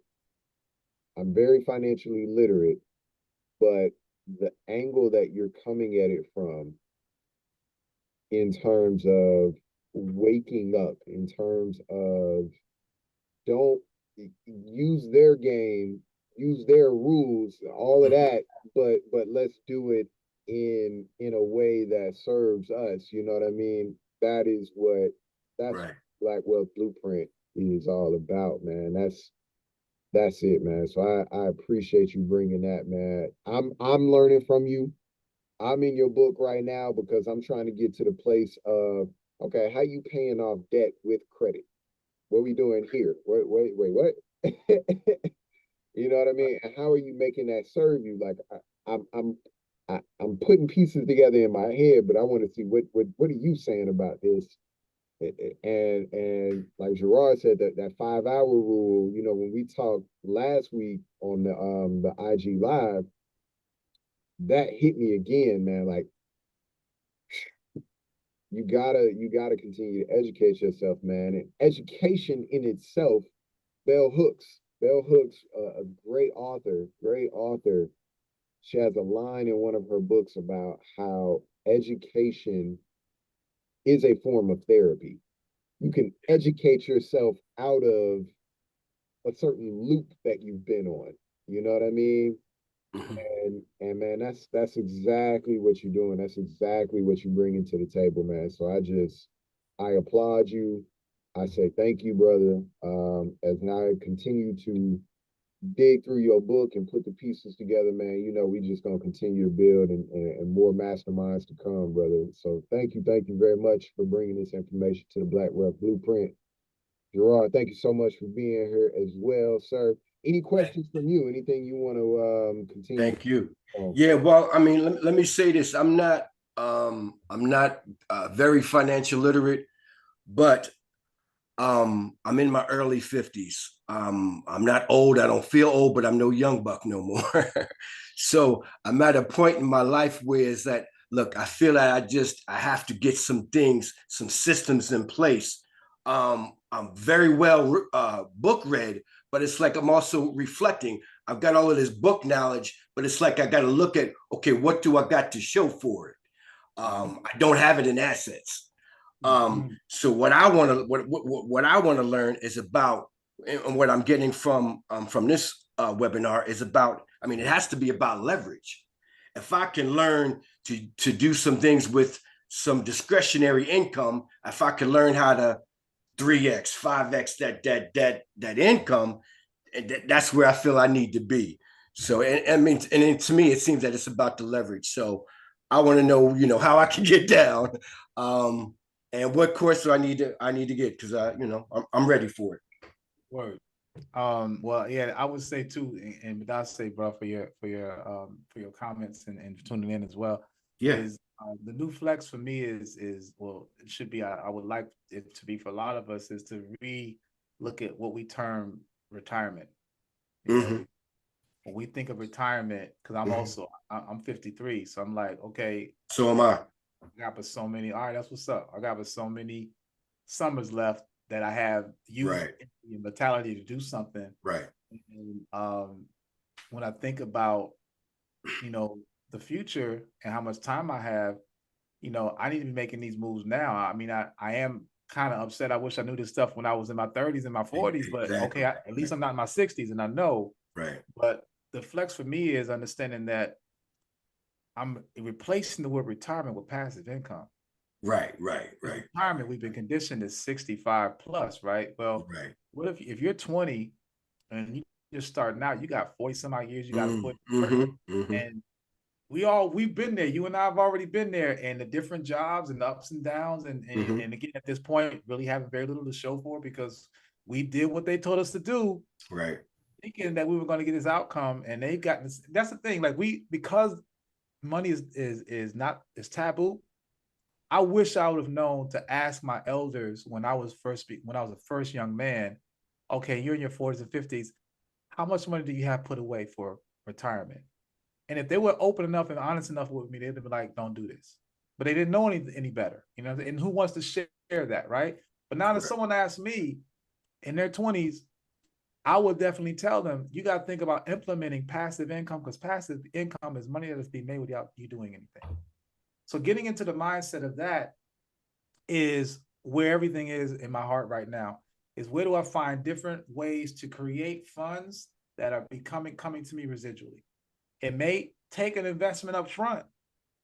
Okay, that's when we use the arbitrage, as you mentioned, leverage. In America, you can be cash poor and credit rich. You can use the credit as an investment. We are afraid of credit though, because we see credit as the slippery slope. Oh, I'm gonna go to Cancun. I'm gonna go to Summer Splash. I'm gonna go, we're gonna spend it on stuff that we don't really need. So if I see this as, well, let me not go to Cancun just yet and use this as a way to invest. How can I use other people's money like they use ours? Like, you know what I'm saying? The banks use our money.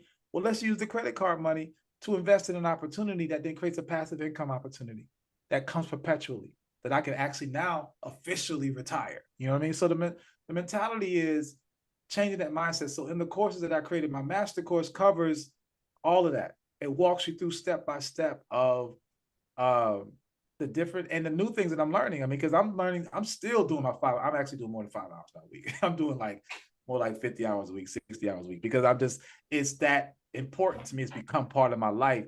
And when you learn more about it, and because it's not rocket science, it's like, man, look, how can you, again, create multiple passive income streams? Not one. I'm not satisfied with one. I got to have 8 to 10 different passive income streams, because I'm thinking of myself and my family 70 years into the future.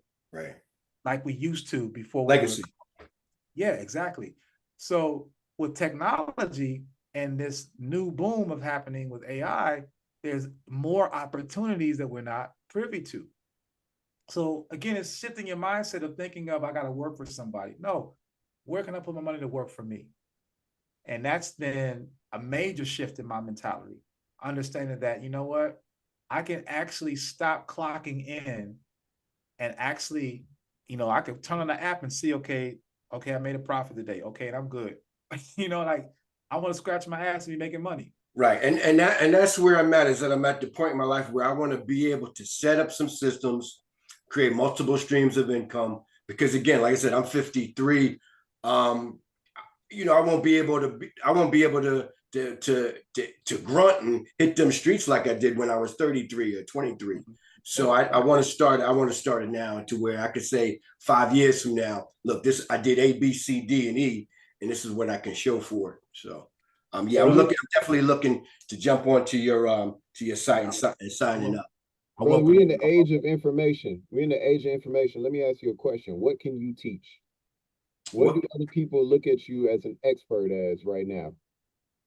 Well, I've been in the sales business for about 15 years, so I would have to say I hope I could teach you some sales tactics and things like that. We are in the age of information, brother.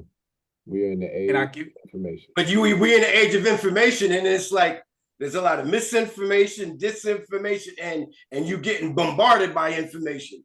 That's a fact. Yeah, that's true. That's a fact. I think. Go ahead, bro. No, I was just gonna say, you weren't successful in that industry for no reason. You know what I mean? Same thing. Both of us, I work in finance. I'm a wealth manager. I sit down, I deal with finances with other individuals day in, day out. And people older than you who don't have the same skin tone as us trust me with the advice that I give them on their money. And I'm a black college dropout under the age of 35. Where they do that at? You feel what I'm saying?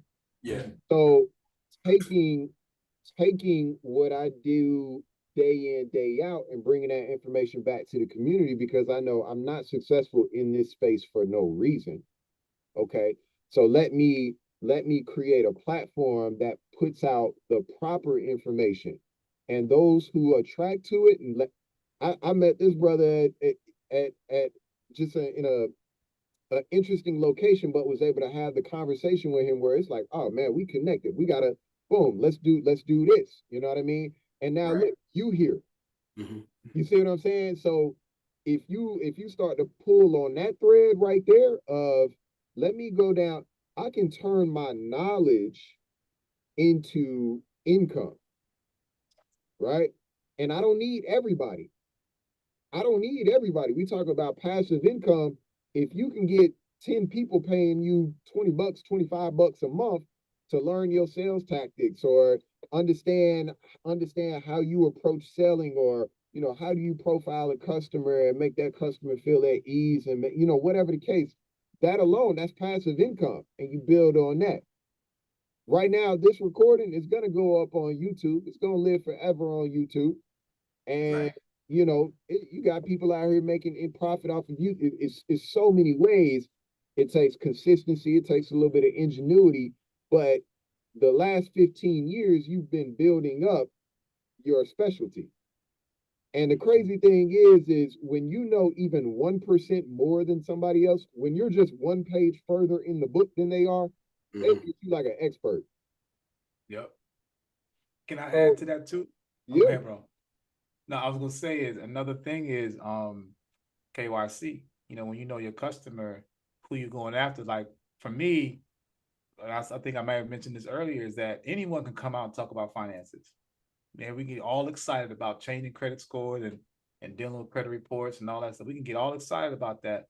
But I decided I knew who my customer base is. It's us. I want to speak to us specifically. I don't really want to deal with anybody else. And I know that's it's an uphill climb, as Right. What Harriet would tell you. Yeah. But the thing is that knowing my customer, then I can be myself. And myself, before all the finances, is I love history. So now I come with history, and I haven't met anyone, there probably is, I'm not saying I'm the only one, but I haven't met anyone that attacks finances from a historical perspective, especially a culturally historical perspective. So I come from that angle, and that's something that some people are like, oh, I didn't even see that coming.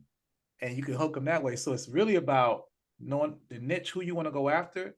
And bro, I'm learning right now on the fly that you take one product and you turn it in 3 different ways. You can do the virtual, you can do the written, you can do the audio. Like someone may not sit and watch this, but if you make an audio version, they'll be in their whip listening. Right. Right. So it Right. really is, we're in the information, it is a whole bunch of it. But here's the thing, there's billions of people out there. You winning if you got 100, 200, 1,000, you know what I'm saying? You're winning. That's a very small percentage of the total population of who you're in that demographic of. So, it ain't for me. And I had a shirt I created a shirt that says, before you become a millionaire, become a sustainer. Let's be sustainable first. Let's figure out what I need to sustain myself, what that number is. Good point. Man, that's a good point. You know what I mean? I don't have to have $1 million. All I need, to be honest, and I teach this in my courses, I've called a financial endurance number. You take your annual monthly expenses, and expenses everything. Even if you go to the club, that's an expense. You add that into your total amount, and you multiply that by 12. That is your sustainable number that you must achieve to have the lifestyle you have. So if you're spending I'm a low ball, if you're spending $1,000 a month on everything, including like insurance, rent, all that stuff, and again, that's a low number. But let's just say it's $1,000. That means you're spending $12,000 a year on your life expense. So all I need to be able to make is $12,000, and I'm sustainable. Right. So if you can master that, then being 100,000-aire and millionaire can follow. Boom. So we got boom. That's the key. Good right here. Yeah, I'm good right here. So you can teach that? Yes, sir. Yes, sir. That's the first thing I teach. Because I think that's so critical, especially to our people. Because I mean, if you look around, what's happening to athletes, to celebrities. I mean, look what happened to Jamie Foxx. It's like these guys, their lifestyle is crazy. They love it. They make millions. But if one studio drops you, or one of your endorsements or advertisers drop you, and then you can't even really say what you really feel because you're a slave. Yep. Exactly. And I just want to be able to say that I'm independent. I don't want nobody crushing my nuts. That's right. Right. And they will do that every time, bro. Yeah. So that's when you realize, you know, are you really, and this is a check on not just manhood and womanhood, just being a human being. Like, again, we weren't born to work for somebody. Yeah. I was actually born when and Robert Glasper in this track, I forgot what the track was called, but I think it was called Transition, and they have your born date and they have your transition date. And he said, neither of those dates matter. What matters is that dash. What did you do? That dash is what makes up who you are. What did you do at that time that you were here? And most of us, we lose the meaning of that dash because money gets in the way. Yeah. We never truly live. We never truly live, and we exit before we're ready to go. Yeah, because again, that when you in that rat race, when you that hamster on that wheel, I mean, that's all you know. Yeah. All you run. Just run. Right. Don't know where you're running to. But because everybody else is running, you're like, okay, I guess I should be running. But walking. I'm gonna go ahead, I'm gonna take it in. I'm gonna take my time and not be caught up into what everybody else is doing, because it's when you realize that, it's liberating. It's liberating because you don't have to, everybody look at you like, why he walking? You ain't got to answer that. And if somebody want to walk with you, cool, but you ain't got to convince nobody. We have been seduced into believing that we got to always keep moving in no direction. That's the sheeple. The sheep going left, we go left. The sheep go right, we go right. They go over a cliff, I'm falling with them. We need to actually stop and take in the moment and understand that if we keep running this race, we'll have a life unfulfilled. That's why we have the midlife crisis. That's the reason why people split in their 40s and 50s. They go off like, yo, what the hell? Like, I've been doing this for 30 years and I got nothing to show for it. I'm gonna go buy the sports car and be in further debt, because they figured I ain't had nothing yet. And I probably won't ever get anything. So I'm gonna get this right now and not care about it, even though it'll get repossessed 3 months later. So we just need to really realize that this is something that we're trying to pull ourselves out of the cords, detached from the matrix, if you want to call it. But we just don't understand what we can plug into. And that's where that conversation of understanding the systemic, and then you reverse engineer it. Because that's the thing. We can always say the man, but we don't know like how to reverse him from being the man. Right.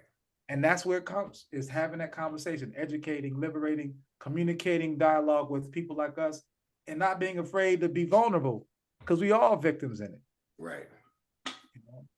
So it's a thing that it's work. It takes commitment.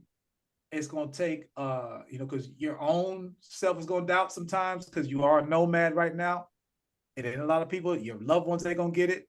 You know what I'm saying? Unless they're doing it with you.